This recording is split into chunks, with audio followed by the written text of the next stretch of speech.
All right, guys. I had a question in my comments about this behind me, the wholesale blueprint. Got two. Awesome. Hell yeah. Got two. Are you guys going to keep them, flip them? What are you guys going to do with them? Anyways, if you're just joining in, all four of you,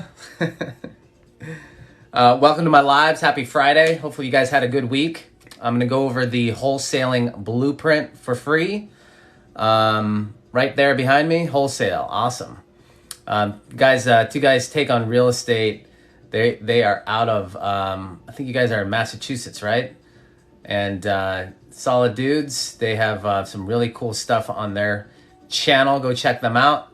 I want to talk about the exact thing that they're doing, which is wholesaling. Okay, let's just start off the bat. So we go after motivated sellers. Okay, motivated sellers. We're not going on the MLS. We're not going highest and best and paying $30,000 over asking and waiving contingencies and appraisal gap and using conventional loans or FHA loans to buy houses. We're using cash. Okay, we're using cash. So you're gonna learn about wholesaling today. And I'm getting my little pointer, my little back scratcher thing that I have in my office.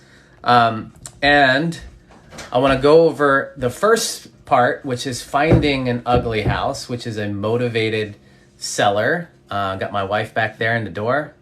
You can see her in the video. How you doing? I need to take this out of the car. Okay. All right. All right. I'll help you out in a little bit. Okay. So, this is the beautiful part of working from home. So the first part is to find this ugly house. And how do you find it? Well, you can go the freeway, which is getting in your car or driving around your area with a bike and looking for homes that look like nobody lives there. Okay? They haven't mowed their lawn. They have boarded up windows. Look like somebody basically trashed the house, right? A good indicator that somebody moved out recently is there's probably a bunch of trash on their driveway, right on the lawn. That's sign of a motivation. So we go after those type of houses, okay? So I know you guys, there's like some misinformed people out there that think that we're stealing houses from everybody. We're going after the houses that you guys don't even want to buy, okay? These houses are super ugly, all right? So if you're not going to buy them because you're not going to go put the work in, we're going to buy them, right? Me, Matt, my buddy Sam, Kong. Kong doesn't buy them. He just flips contracts, but so I'm just going over the wholesale strategy here, right? So we're going after an ugly house. We use PropStream, all right? I just did a video of lists that, we use the tired landlord list to find motivation because these are probably houses that landlords don't want anymore. They may have had an eviction. They may have, they're just tired of owning rentals, right? There's rentals in my portfolio that I would sell for cash at a right price for cash right now so that I can use those, proceeds to get into a better area, okay? We call that pruning our rentals. Just like you prune a plant and you clip off, leaves, right? Now, once you find an ugly house and you contact the owner and I'm interested in selling my house, I want to sell it for cash, I'm ready to go. You got to determine what the house is worth. You have to run comps. Okay, we use PropStream because PropStream is easy to use. It's very user-friendly. We can determine the ARV by basically doing a radius search around the house to see what houses are selling for cash in that area. And that's one of the ways that we determine ARV because we want to know what investors are paying cash. And we also want to know what investors that fix them up, right? Fix them up, put granite, put hardwood, refinish hardwood floors, do a full rehab, whatever, it looks fancy when you're pulling up the comps and seeing the pictures, what it's worth after it's fixed up. So what it's worth cash, and what it's worth fixed up. Then we also want to determine the repairs, because we got to know through our formula what the house is worth and how much repairs it's going to take to get high dollar for that house if you're going to flip it, or what we can fix it up for to rent it out for top dollar. So we got to determine the ARV, we got to determine the repairs, and now we got to negotiate with the seller. Okay, you guys have been on my lives. You guys have heard the cold call reviews that we do. We're using very, very specific negotiations when we're negotiating with motivated sellers. So hopefully you guys are taking notes when you're on that live, okay? Once you negotiate with the seller, you can get it in contract. This right here is where people get stuck. This wholesale blueprint, this is probably the hardest part, because some of you guys have never talked to a motivated seller. You guys don't understand how to talk. You don't know certain aspects of this, right? So I'm going to go over the blueprint. I'm going to show you where I give out strategies on how to determine ARV and also the repairs. You can get our cold calling script on my website, Rise with the Cream, okay? And you can also subscribe to my YouTube channel to get all the free stuff and free training and free, I give a lot of free stuff away, all right? You're welcome. So get on our website, download the cold calling script to get an understanding of what it is you're going to say to these motivated sellers, right? So now you're negotiating with a seller and you get it in contract. So I'm going to use the most simplest math for you guys. So it's not over your head. Let's just say that this ugly house that we have found the motivated seller to say, hey, I will sell this house, right? It's worth $200,000. And you determine that because you looked up the comps in the surrounding area. You found, 4 or 5 comps that looked really good after it was dressed up, and they sold for $200. You noted it's worth $200, right? And then you determine the repairs by asking questions to that motivated seller. How long have you owned the house? And when was the last time you updated the roof? When was the last time you updated the kitchens? And this is a good question. If you were to, fix up your house and put it on the open market to sell at top dollar, what would you do? Right? What would you do? They're going to tell you, well, I'd probably replace the leaky roof. The bathrooms has old cabinets and old vanities. The kitchen has old cabinets, and the flooring actually, it's the original flooring from when we bought the house in 1980. They're going to tell you what the repairs are, right? And I have YouTube episodes where I talk about how to determine ARV and also how to determine repairs. So go check those out, okay? Now you're going to negotiate with the seller, and how we negotiate is we basically say, Mr. and Mrs. Seller, based on the numbers that we, the comparables that we found in your area, we see that houses are selling for $80,000 to $90,000 cash as is, and that's like our anchor price, right? So then we will say, do you know that houses are selling for in your area for that much? And you just got to listen, right? And if they're like, yeah, you know what, they'll probably say, no, I didn't know. And then you can use your comps and say, well, 1, 2, 3 Main Street and 3, 4, 5, 6 Main Street sold for those prices. So, we probably are going to be going to offer you anywhere from $80,000 to $90,000, right? That's like an anchor price strategy that we use. Now, if they say, well, I was hoping I'd get 100, then you can start kind of negotiating from there.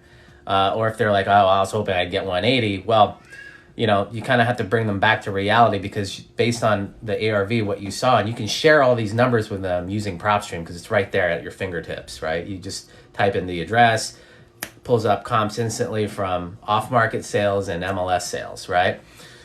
All right, so now you have negotiated with the seller. Let's just say that seller is saying 120 and you are coming in at 80 or 90, but you meet in the middle and you get it in contract for 100.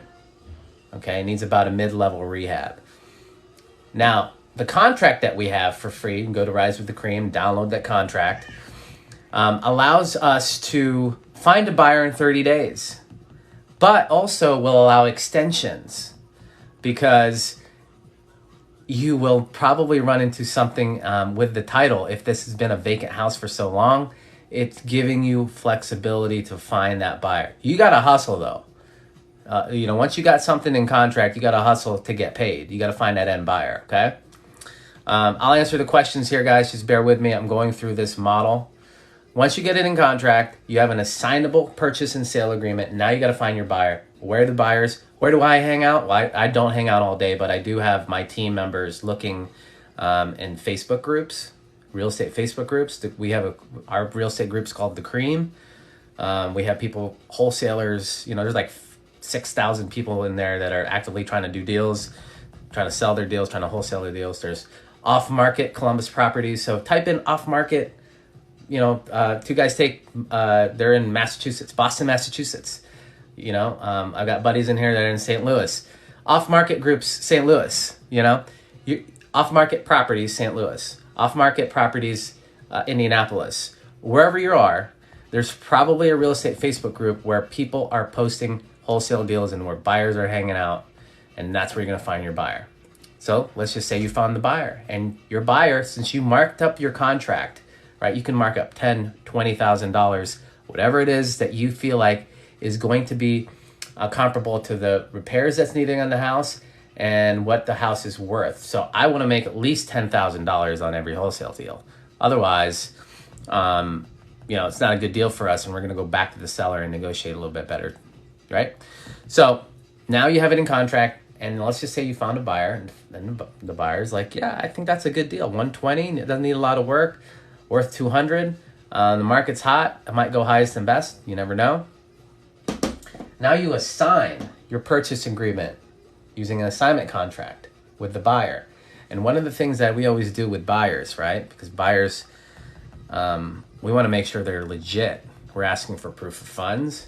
We're asking for referrals of other wholesalers that they bought properties from, right? If they haven't had any experience working with a wholesaler, then 9 times out of 10, you want to check references with that buyer, because we've had issues with buyers going around the contracts.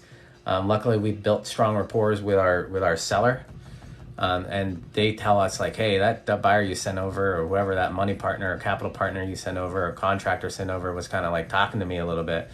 And so one of the shifts that we made, since we do this virtually, is that we have our inspector go and be like the liaison or the middleman to make sure that our buyers aren't talking to our sellers. Proof of funds, references that they bought wholesale deals, and if they actually bought a wholesale deal, understand that wholesale process, because you want to protect your interest in that deal. Now you sign your contract, and then you set a closing date. We want our cash buyers to close within 7 to 10 days. There should be no reason why they're holding up your contract longer than that, unless they're another wholesaler. Okay, unless they're another wholesaler and they're just trying to wholesale your deal. And then that gets a little awkward, because then if a wholesaler is trying to wholesale my deal, I would say to them, I appreciate you, trying to work with me. If you have an interested buyer, I would just send them through and set up an inspection with them so they can send their buyer through. I wouldn't sign a contract with them until they have a solid buyer. Because what I've seen before is that you sign a contract with them and they don't really have an intent to close. Then they're posting your property on all the sites and confusing your buyers, saying, hey, RJ, you're selling me your contract for, $120,000, and there's this other guy posting it for 115. Like, what the hell is going on? You know what I mean? So I would tell wholesalers to just send your buyer. And if they don't have buyers, a lot of times they don't. They're using your deal to kind of fish out to, create their buyers list. Just like, if you've got a solid buyer, then awesome. For right now, I can't have you just market my property to the masses. So that's the blueprint. That's how you wholesale properties. The biggest part is knowing how to find the motivated seller, determining ARV, making the offer. That's really the hardest part. We're in a seller's market right now. Buyers are everywhere. everywhere. So the easiest part in a wholesale deal right now is finding the buyer. You just got to find legit buyers, right? All right. So how about New York? Nobody says how inconvenient this method is. It's only inconvenient if you're really not good at it. You know what I mean? So, I mean, wholesale deals are happening all over New York City, even if they're a non-landlord friendly state and they have rent control. Go look up Max Returns. Here's a buyer. Talk to Billy Arvaro. He's actually on TikTok. He's one of the biggest buyers in New York. You're welcome. When you give contact to the title company, do you set the earnest money? Do you set the earnest money there too? Yeah, you want to put your earnest money at the title company always. You never want to give it to the seller or the buyer. The buyer, meaning the buyer has to put the title company, the earnest money at the title company. So not necessarily you would go personally and see the property in person. We will go and see that the person at the property if it means getting the deal. If they are not comfortable signing the contract over the phone, we will either send a mobile notary if it's too far, or our reps will drive an hour and a half away to get a contract. All right. A lot of the older generation, they don't like signing contracts over the phone. Okay. Awesome, guys. Hey, thank you for sharing this. Let's get a little 50 people in here. I don't know where everyone's at. I know it's from. I'm kidding. Let me answer some of these questions here. Can you go through the steps of virtual wholesaling? All right, so this can all be done virtually. All of this can be done virtually. It's just when you're signing contracts, let's say the seller isn't comfortable with signing your contract over the phone. Now you need a mobile notary or a representative like a realtor on your team or a home inspector on your team that can sign contracts for you. You need boots on the ground in these areas if you're going to do this virtually. And if you need to take pictures, there's companies like We Go Look, right? Write all this stuff down, guys. We Go Look is a company that will go and, they're just a company. They're an inspection company. And you pay them like a couple $100 and they'll go take pictures. They'll exterior, interior, and they'll give you a report, right? We like the home inspector to go through and use our checklist, right? They check off what needs to be done in the house, and then we bring it internally to the office, and we determine rehab pricing that way. That's what we've done. That's what works for us. Now, there's other companies that will actually send the contractors out there and give the bidding. That works too.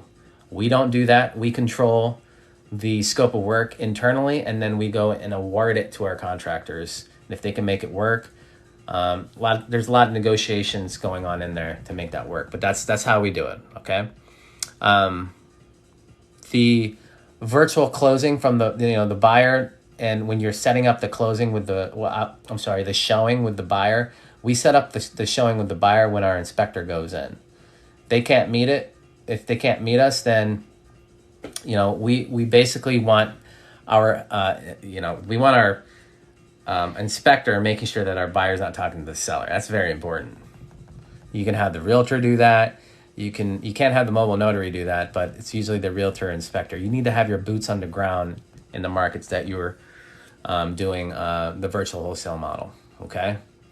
So that's it. Like, contracts can be signed over the phone, through email, Zoom if they want to see who they're signing contracts with. Is this live stream recorded? All my lives are recorded. You'll see them on YouTube. So go subscribe to that. If you're joining in late, I just gave the blueprint of how to wholesale homes. I should be charging all kinds of money, but I like every single 20 of you guys. So I've been getting this question a lot, guys. I mean, wholesaling, there's so much free info out there. So I'm here to answer your questions for another 20 minutes. And I want to go play with my daughter. So I'll answer any more questions. And then, guys, does this make sense to you? You market to ugly houses or motivated sellers. And then you use my cold calling script to call them, right? If you don't know what to say to them, go download it at risewiththecream.com. And then you got to determine the ARV and repairs. I have 2 episodes of how to determine ARV and repairs, right? And then you got to negotiate with them and make the offer using the anchor prices to kind of feel where they're, coming from. You can also ask them, hey, what ballpark were you, to the motivated seller, what ballpark price were you kind of thinking that you wanted to get for the house? Then you get it in contract. Then you find the buyer. You assign the contract to the buyer and go to the title company and you get paid. That's it.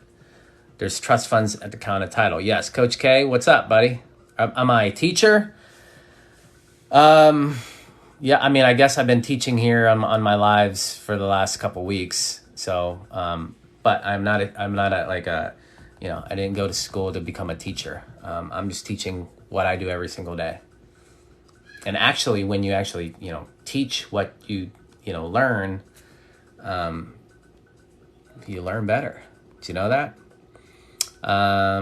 Did you put money down to hold the property in contract? Very good question. Very good question. So our contract has $100 earnest money already built in. Right? It's $100. It's $100. We actually have a $100 check at the title company. Always. Now, if the seller is requiring you to put more, like let's just say the house is actually worth $500,000 and they want to make sure you're legit, they might ask for you to put more. You can negotiate that. And it doesn't go to them. It goes right to the title company. Jumped in late. ARV is after repair value, and it is a term all of us real estate investors use. It's what a house is worth when it's fixed up, or property, or, what else is out there? Storage units, apartments.